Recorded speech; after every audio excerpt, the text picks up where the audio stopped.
Thank you very much for joining me this evening, and I hope this exploration will help you and stimulate your own thinking about politics, globalization, and Christian response. Some of you may know that I was born in the former British colony of Hong Kong. In 2017, the protest against the anti-extradition bill in Hong Kong captured worldwide attention as millions took to the streets in the colony, and many people took part in rallies in different cities around the world to show their support. Towards the end of that year, a mysterious disease broke out in the city of Wuhan, the capital of Hebei province in the People's Republic of China. Soon, this new coronavirus began to spread in Europe, the United States, and other parts of the world.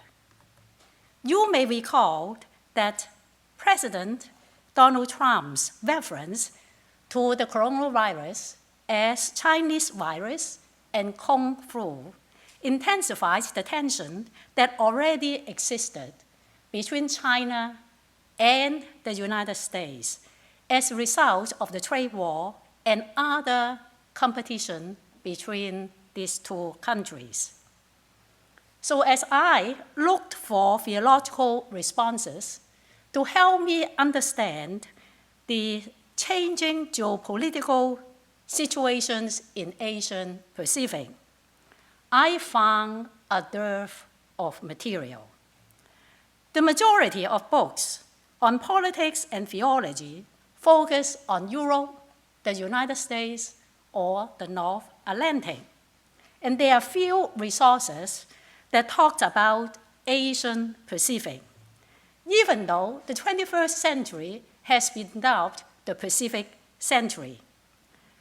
While China loomed very large in debates about politics or foreign policies, I am sorry to report to you, many theologians remain steeped in Eurocentrism and had not caught up with the current context. Political theology can contribute to broadening our political imagination by challenging Eurocentric biases in the conceptualization of political theology as a field, which has so far not taken seriously the political questions from the majority world. Instead of a Eurocentric genealogy of political theology that often begins with Carl Smith's Political Theology, published in 1922, I argue for transnational and multicultural origins and genealogies, using the development of Asia as an example. Smith is not only read in Western academy, but in Asia as well.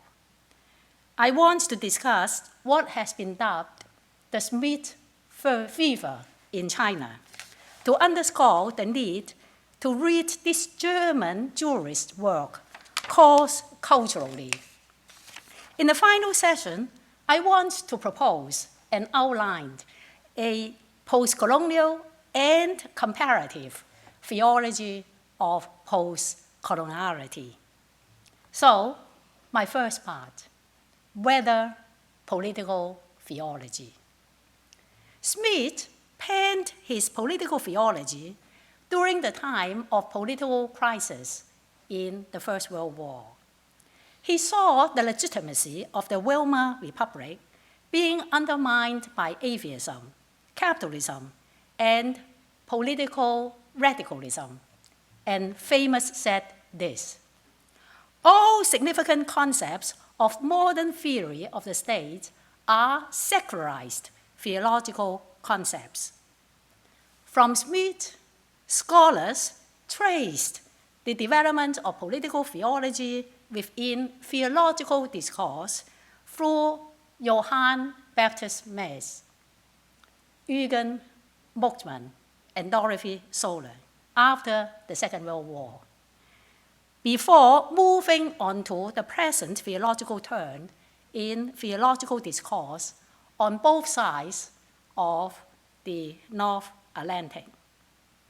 Such a wide genealogical discussion of modern political theology traces its origin to Europe, as it is grappling with the political crisis of the two world wars.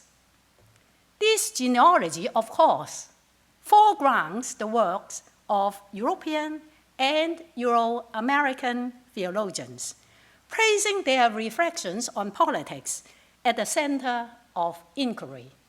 Let me just cite one example. This is an introductory text to political theology, written by Elizabeth Phillips. The title is Political Theology, A Guide for the Perplexed, published in 2012. The book looks at the Eurocentric development of political theology, citing Smith, Augustine, Calvin, Yoder, Habermas, before discussing topics such as the church and the politics of Jesus, violence and peace, and liberalism and democracy. She does not treat liberation theology adequately and mentions women from the Global South only in passing. To combat Eurocentric biases, we have to reject one single originating moment or one single tradition of political theology. Instead, this evening, I want to propose a transnational and multicultural articulation of the origins and genealogies of political theology. Edward Said has taught us to read histories contrapunctally and to see histories as intertwined and overlapped.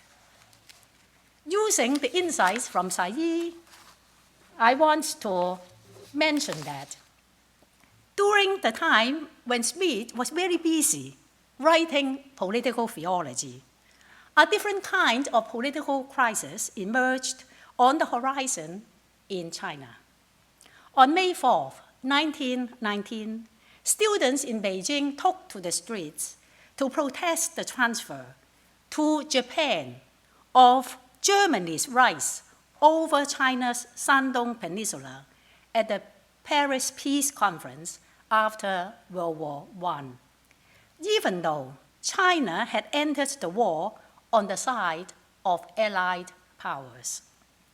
Germany had previously obtained the rights to build a naval base in Qingdao in 1898 and occupied territories in Shandong to extend its political power in the Pacific. After the protests in Beijing, a mass movement swept across the country, denouncing Western imperialization and demanding democracy, alongside radical cultural reforms. The year 2019 marked the centenary of this May 4th movement.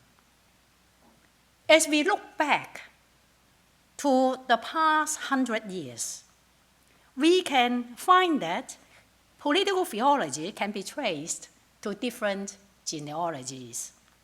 A largely white male genealogy traces its modern origin to Smith and is concerned about the religion and the state, secularism and the post-secular world, church and politics, and liberalism and democracy. The other genealogy, however, provincializes the Eurocentric approach by placing political theology in the struggles against colonialism, neocolonialism, dictatorship, authoritarianism, militarized violence, and religious and ethnic strife in the majority world. In China, Smith's contemporary Wu Yaozhong advocated in the 1930s that only a social revolution would save China and transform the world. He urged other Christians to embrace a revolutionary Christianity because, for him, Christianity should not only attend to people's spiritual lives, but should also care for their social condition. He was increasingly attracted to socialism and saw China's only way out via a social revolution. His appeal to Marxist critique and his criticism of idealist Christianity anticipated liberation theology that came decades later. After the Second World War, many countries in Africa and Asia regained their political independence. This transfer of power did not usher in peace and stability, but often led to dictatorship, military coups, and concentrations of power among national elites. Amidst Asian revolutions and transformations, Indian theologian M.M. Thomas wrote The Christian Response to Asian Revolution in 1966. Thomas challenged Western imperialism and argued that the gospel should not be equated with Western culture. The Asian Revolution showed that the gospel transcends all cultures, since God is at work in people's history. In the 1970s and 80s, different political theologies were developed in different parts of Asia, including Minzhong theology in response to Park Geun-hye's dictatorship. Minzhong is the Korean word for the masses or people. Korean theologians argued that Jesus identified with the Minzhong and not with the political elites of his time. In Taiwan, theologians argued that Taiwan belongs to the people, and Taiwan should not be treated as the colonies of successive colonizers. And they developed what has been called homeland theology. During the Marcos era, theologians in the Philippines developed a theology of the struggle to articulate Filipinos' demand for democracy, identity, and peoplehood. In India, Dalit theologians developed their own Dalit theology to address the dehumanization of about 200 million people who were treated as social caste and were previously labeled as untouchables. All these examples show that the context for political theology in Asia is post-colonial and de-imperial. This reality stands in very sharp contrast to the postmodern and growing populist and nationalistic political climate of the North Atlantic. Political theologies in Africa, Latin America, the Middle East, and other parts of the world have their own beginnings, pioneers, and developments because of their diverse histories and political struggles. Political theology does not have one single origin. beginning or trajectory. In fact, theological reflections arising from the different political situations should be underscored and considered contributing to the different branches of political theology. As an interdisciplinary project, political theology can learn from the insights of post-colonial studies, subaltern studies, critical race theories, and transnational and global studies. A contrapuntal and comparative reading of different political ideologies enables us to grasp the overlapping struggles in the past, decipher the dense political, theological connections of the present, and envision a better future.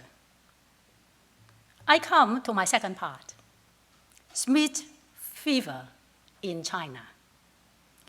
Carl Smith's work has drawn the attention of diverse philosophers and political theorists, such as Hannah Arendt, Jürgen Habermas, and Antonio Negri, among many others. In China, however, Smith also became very famous since his works were translated into the Chinese in the early 2000s. His ideas have sparked much discussion in philosophy, political science, and the law departments in Chinese universities, a phenomenon that has been dubbed Smith fever. A discussion of the reception of Smith's work in China enables us to understand how political theories travel and how ideas have been appropriated in different contexts for diverse purposes. Now, his work was introduced to China as early as 1930s. I was intrigued when I found out there was a student from China by the name of Xu Daolin, who came from a Chinese elite family and pursued doctoral studies in legal theory in Berlin, and had met Smith several times and talked with him about China. He returned to China in 1932. Xu became a high-level advisor to Chiang Kai-shek's government and published essays on legal and political issues. At a time when China faced divisions by warlords from inside and pressures from outside, this Mr. Xu was influenced by Smith's decisionist account of sovereignty and favored a strong state with extensive authority. With the rise of Nazism in the 1930s, German state theory was discussed in China in the context of the debate over dictatorship. Some were inspired by Smith, the theorist of the Führer dictatorship, and wanted China to follow Germany's example to become a dictatorial government under Chiang Kai-shek's leadership. They promoted Smith's ideas of decisionism and friend and enemy relationship. Others, however, were critical of Smith and espoused a different kind of nationalism based on Confucian values of benevolence and virtue and the liberal ideals of freedom and equality. Now, Smith was not mentioned much during the Cold War era in Chinese politics, and it was because China followed Marxist party line.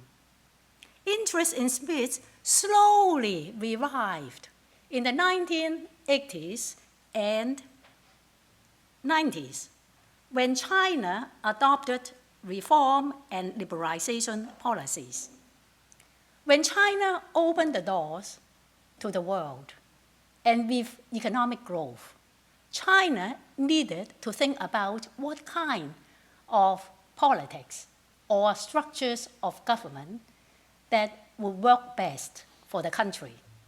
That is why the interest on Smith's work became attractive to some of the scholars in China.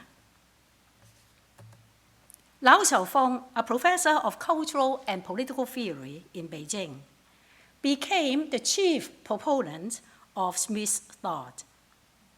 Liu considered himself cultural Christian in the sense that he is a believer who does not have church affiliation, and he is considered a forerunner of Sino-Christian theology. In his study of Chinese and Western political thought, Liu Xiaofeng cautions against cultural universalism and does not think the Anglo-American style of law-based liberalism would be translatable to the Chinese context. In case you do not know, President Biden is going to hold a global summit on democracy. And before that, have you heard the news that China issued a white paper on democracy? So this issue that we are discussing is very alive today. So Mr. Liu turned to Smith, who had criticized liberalism in his own time. Similar to Smith, Liu regards the crisis of legitimacy as a fundamental problem of modernity, and he follows Smith's distinction between friend and enemy in the political sphere. As another scholar, Zhou Lian, professor of philosophy at Renmin University in Beijing, notes, for Liu and Smith, politics identifies the essence and existence of a community. Political sovereignty is an existential question since it concerns the resolution of an existential conflict. Since President Xi Jinping came to power in 2012, a group of Chinese scholars has gained attention because they advocate an expansive view of state authority and support the use of heavy-handed measures to maintain national stability. This group of scholars is called the statists. Why? Because they appeal to Smith to argue that Smith, supported a strong German nation by arguing that the sovereign has the power to make exceptions to the rule of law while also protecting the country from foreign enemies. Citing Smith, Professor Qin Yuanhong, a law professor of Peking University, argues that when the stability and security of the country is at stake, state leaders have the right to suspend constitutional norms, especially the provision of civil rights. During the debates of the imposition in Hong Kong, the National Security Law in 2020, several scholars in China argued that the protests in Hong Kong has posed grave danger to Hong Kong's stability and prosperity. On their account, the state thus has the right to use whatever means necessary to bring back law and order and protect Hong Kong from infiltration of foreign forces. However, there is another group of scholars, and we call them the liberalists. They have a different view. They do not share the views of the statists and are critical of Smith's theories about politics and state. Some claim that Smith's political theories contained dangerous elements of fascism, and that he was Hitler's crown jurist. They argue that Smith tends to overemphasize extraordinary politics during emergency situations, while failing to maintain a balance between extraordinary politics and daily politics, which operates according to formal laws and procedures. Some Chinese scholars are particularly averse to Smith's political philosophy because they found dangerous elements in Mao Zedong's thought, particularly in Mao's sharp distinction between friend and foe.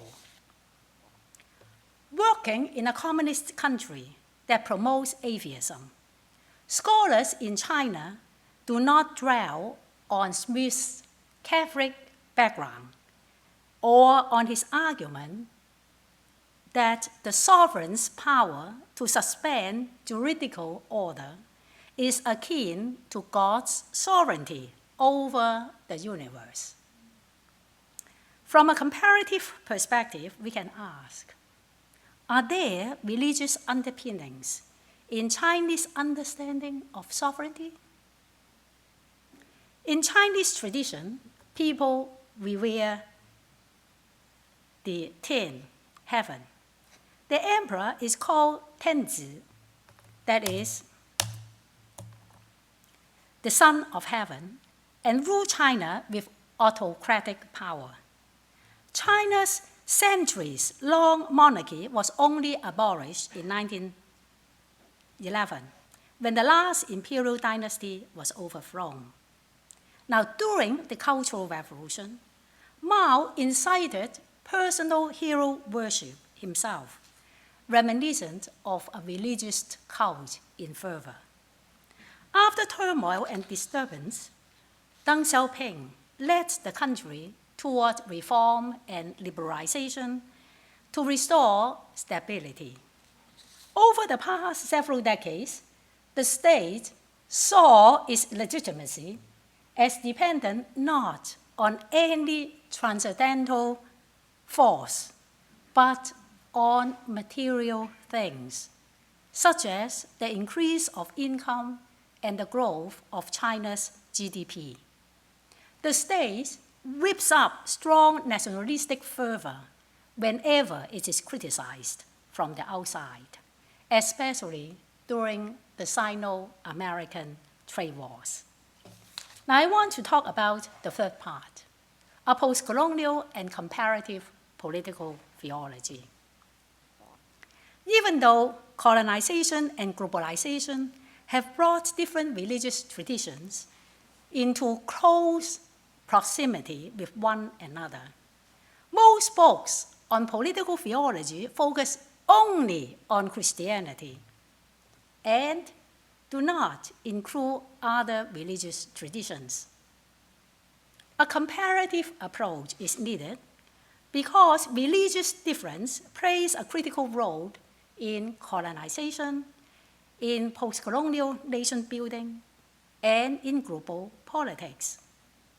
A post-colonial stance goes beyond the liberal recognition of diversity and religious pluralism, because that recognition does not pay sufficient attention to power asymmetry and cultural hegemony rooted in colonialism.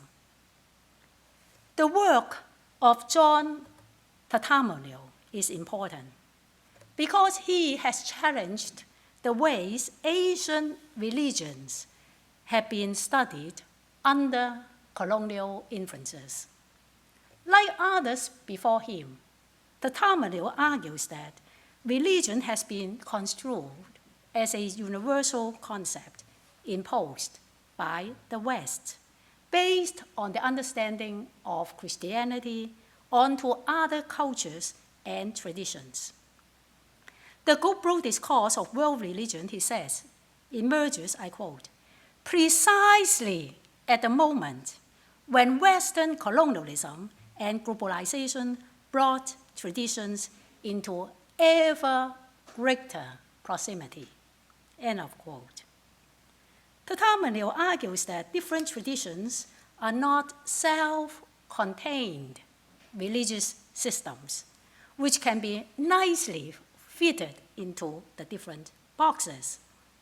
Instead, he says, religious identity is not pure or singular, but hybrid and polyphonic. I really like this expression. Religious identity as hybrid and polyphonic. He further notes that there is a power differential in the study of religion, because Asian religious traditions are mined for data for Western theory, while they are not allowed to furnish conceptual resources for theoretical work, such as in philosophy of religion and theology. He writes, Asian religious traditions are to be thought about. They are not what we think with. That gives me a spark. What if we think about political theology in a comparative manner, thinking with Asian religious traditions? So I'm going to offer 3 brief examples how one can think with Asian traditions to unpack and expand 3 important concepts in political theology. The first one is secularism. The second one, Carl Smith's sovereignty. The third one, Foucault's governmentality. So I begin with the first one. Peter Van der Veer says, notions of progress, liberty, tolerance, democracy, civil society, and the public sphere converge in an all-embracing notion of secularity. That is why secularism is an issue for post-colonial debate, because Western theories always point to the so-called tradition societies, saying that they are steeped in their tradition and culture. They have not yet caught up with the signs of our time. Assuming everyone needs to go through the same process of modernization, to go through the same process of secularization. And that is why I invite you to think with me what the political theorists who are interested in post-colonial criticism has to say about secularism. First, I want, of course, to remind you, Edward Said was a stout secularist. Why? He criticized both Zionism and also the PLO.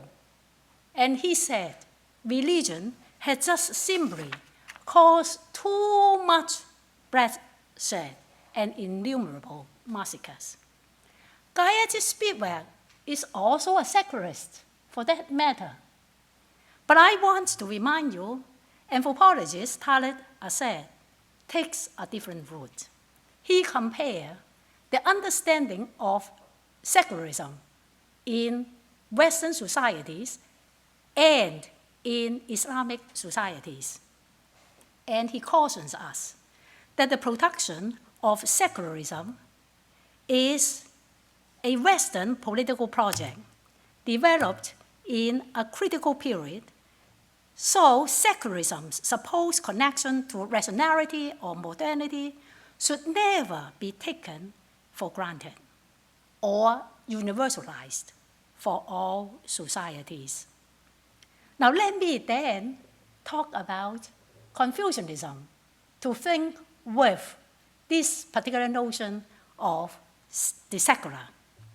According to this scholar, Neil Jensen, Enlightenment philosophers like Voltaire, Comte, Rousseau, they were very fascinated by Confucius because they saw in Confucianism something that Europe was lacking. That is a very non-transcendental understanding of society. No assumption that is a supreme being. They therefore borrow Chinese ancient philosophy to address their modern need to construct the new statehood after the Enlightenment. So, even though Confucian tradition has a long history in China, we are still debating whether Confucianism is a religion or a moral society. Why? Because we don't, that is, the Chinese do not have the category of religion. We don't have that term. We borrow from the Japanese, 宗教, to translate that term in the early 20th century, when the Chinese scholars needed to translate Western text. So 宗教 means what? It means the teachings of a particular sect. So it is quite different from Western understanding of 宗教. I want to introduce to you this scholar, Anna San. She has written this book, Confucianism as a World Religion. She traced the development of the debates on whether Confucianism should be treated as a religion in modern China, especially after the 70s. At one time, some scholars suggested Confucianism should be considered a religion, like Buddhism and Taoism, but the religious components of Confucianism has been harmful to the long history of China. But in the 2000s, with liberalization, some scholars have argued for more positive views of Confucianism as a religion in order to criticize and contest the traditional Marxist treatment of religion. Therefore, the boundary of religion and secular, sacred and profane, should be considered more porous if we are going to think with the situation of Confucian tradition in China. Smith, of course, famously said, the sovereign is the one who decides the exception. The sovereign power consists of the ability to declare the exception and suspend constitutional right. He argues that the political is based on the distinction between family, friend, and enemy. That is, who is in the body and who is out. Now, it is difficult to think with Buddhism or Taoism with such a notion, because these traditions do not assume a supreme being, the sovereign God.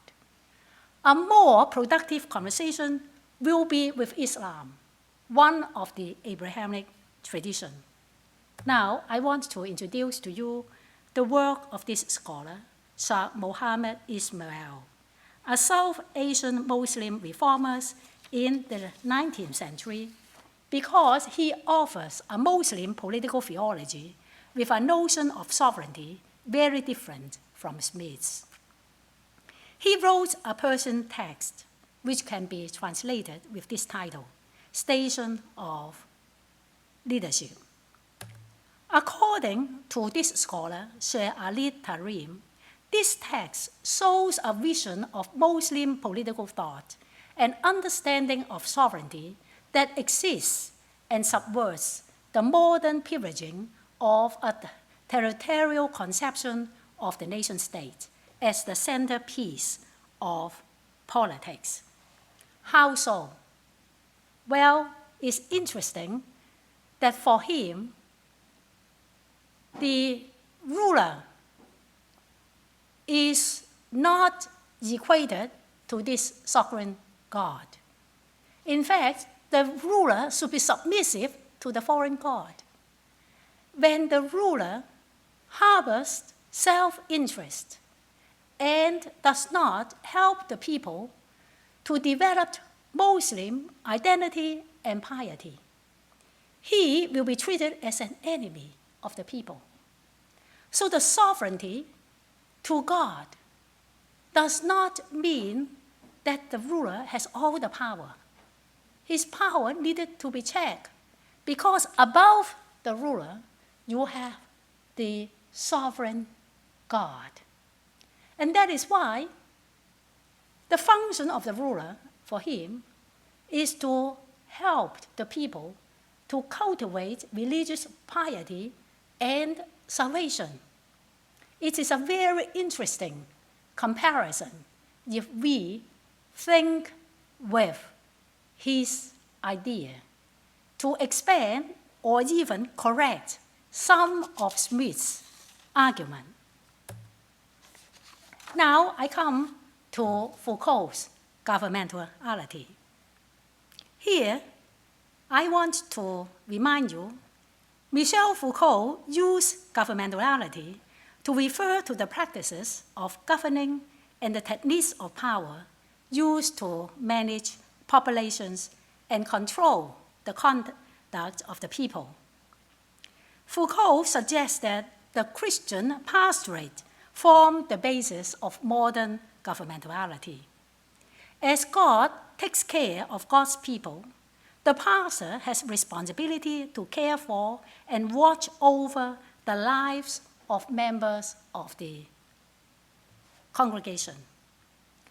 Foucault would argue these pastoral roles of governmentality later has been taken over by the state.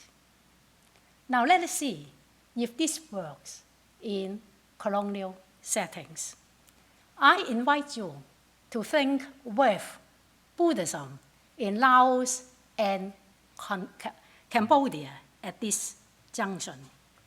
Because a scholar, Patrice Lavin, has studied how the monks and monasteries in Theravada Buddhism have played certain roles in establishing religious and monastic governmentality in Southeast Asia. He argues that the boundary between religion and secular is much more porous in the Southeast Asian setting. Not only that, the French government enlisted the help of the monks and monasteries to provide education for the people and to boost their colonial rule. How so? The Buddhists in colonial Laos and Cambodia, they have rituals to pay tribute to the nobles and the rulers. And the French government used that kind of ritual to reinforce colonial rule. That is why Lavin concludes, in Laos, in Cambodia, Buddhism was crucial for establishing an alternative governmentality beyond the religious, secular, divine. It is not the state taking over the roles of the church or the pastorate. It is the colonial government enlisting the help of the religious community. So now I come to my conclusion. A political theology of post-coloniality is an interdisciplinary project that pays attention to the political and social theories emerging out of anti-colonial protest, nation formation after political independence, and social movements against the exploitations of economic globalization and neocolonialism.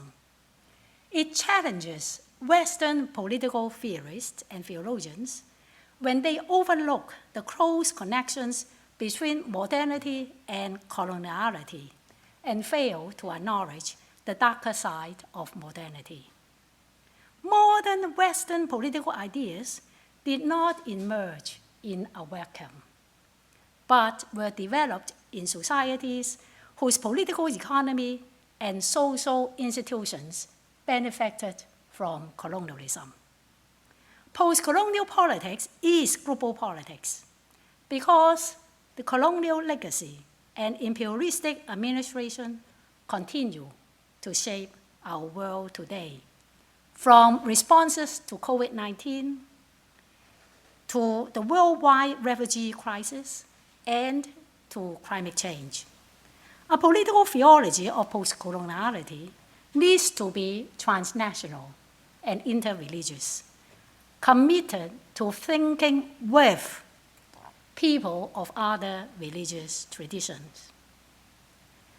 By reading Western modernity not as a teleological promise, and by challenging the edifice of modern theology that justifies empire, this post-colonial turn in political theology will open spaces for incipient theology and the emergent public. Thank you very much.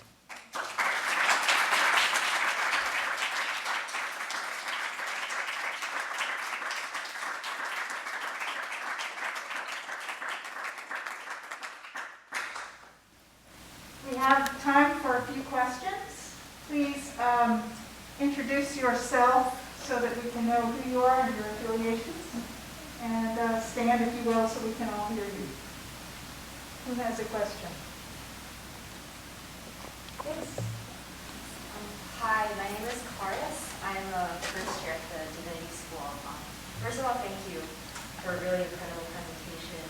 And I'm admittedly, I'm being trained in history, not quite so much theology. So forgive me for some things that could probably could be learned through survey concerning theology. But if I were to put it into a comment, I guess I'm thinking about going from anti-imperial theology to post-colonial theology, in the sense of the urgency of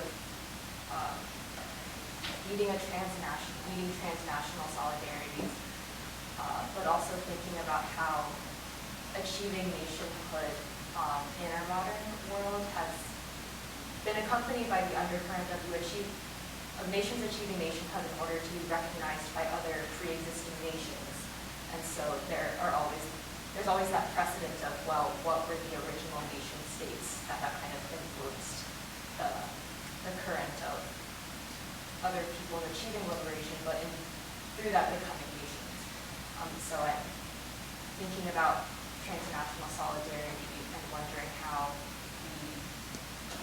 theology can go from being anti-imperial, being about liberation and being against empire, but through that entering post-coloniality, and get your thoughts about how we can really kind of shed that ghost of empire in a way in building in our modern world,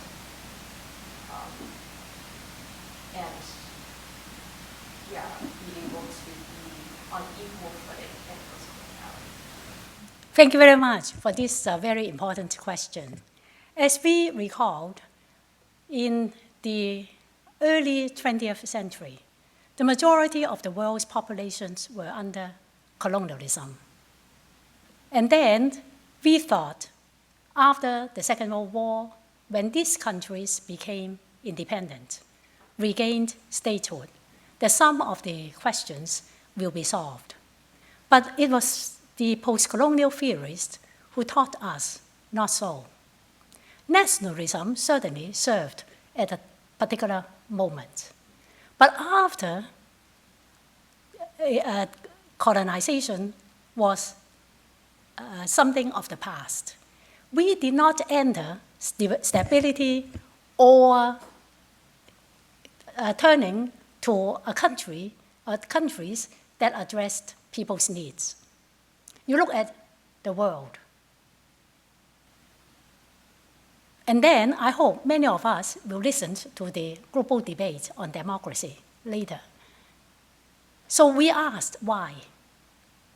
That is why the formation of nationhood may not solve all the problems. That's one. Number two, we had formed the international organizations, like the WHO, like the United Nations, in order to ensure that something as tragic as Second World War would not happen again. Now you tell me whether these international organizations are working or not, or who dominates those international organizations. You can see when facing crises like the magnitude of climate change, we have yet, as human society, to come up with rules, contracts, or whatever you call it, so that our whole community can rise up to the occasion. Now we have Omicron. Just talk about the pandemic, what we have learned in the last 2 years. We saw new colonialism at work, isn't it? So then the question is very important. What is hope? And how can political theology address some of those burning questions that you have so clearly identified? The hope is not in the nation state or globalization from above. The hope is globalization from below, isn't it? In the last 10 years, there were numerous social movements in Hong Kong, in India, in Thailand, in France, in other parts in Latin America. People have spoken. Political theology that worth is sought should listen to the people's voices and articulate our own understanding of God and God's solidarity with the people in protest, the people demanding their human dignity, the people who are working for a habitable world. So I think we have yet to come up from the majority world, different understandings of the state, different understanding of democracy, different ways of working together as human community in solidarity of the planet that is in crisis. I think we have time for one more question. Another question? Yes. Hi, I'm Ed, a PhD student at the university. You talked about how Voltaire and Rousseau were sort of constructing accounts of Confucianism to give grounding for new accounts of the state. That would seem to significantly complicate Schmitt's dictum about political concepts being merely secularized Christian concepts versus a sort of output of a Western construction of non-Western religion. How would that complicating genealogy, how should that impact how Schmitt's thought is engaged with at present, especially in the context of a place like China? Thank you very much. Because of the time, I didn't expand the reception history of Confucianism in the West. So I'm very grateful for your question to allow me to say a little bit more. You recall that during the Enlightenment, the philosophers were against the church. So they were desperate to look for other ways. Now, Confucianism did not talk about God. There is no church, okay? So it fits. And this is a very humanistic inquiry. That is why they were very fond of Confucianism.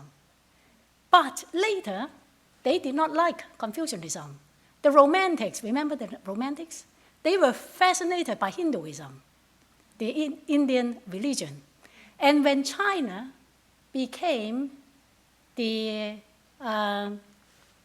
playground for the colonizers, obviously, European philosophers did not think Confucianism or anything about Chinese traditions would be worthwhile to study or to applaud. And that is why when China became open again, remember what China did?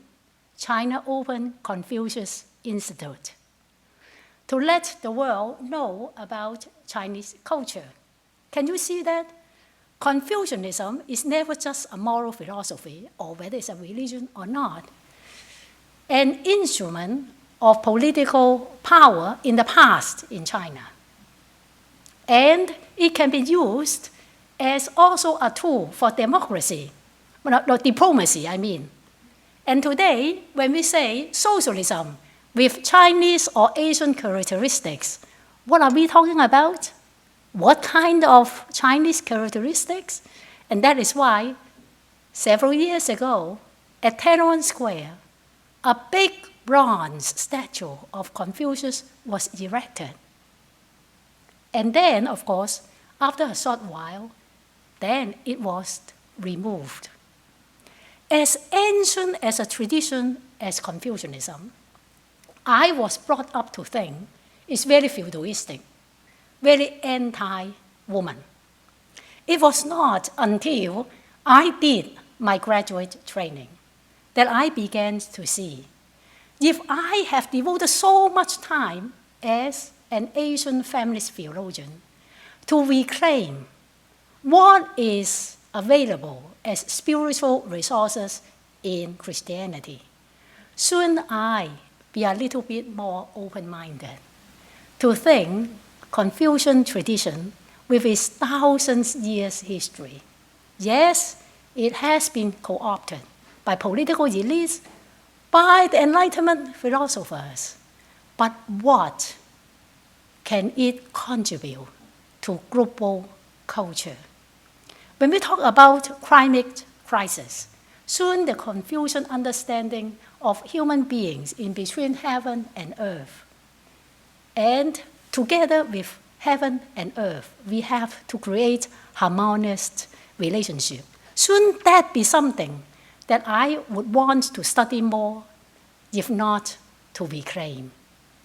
And that is why, friends, if you have a particular tradition that you have grown up with, or if you have cast aside, I invite you to look again.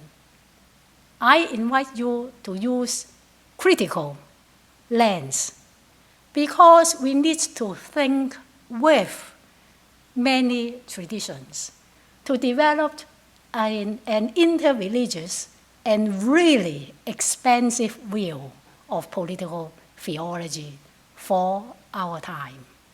Thank you very much.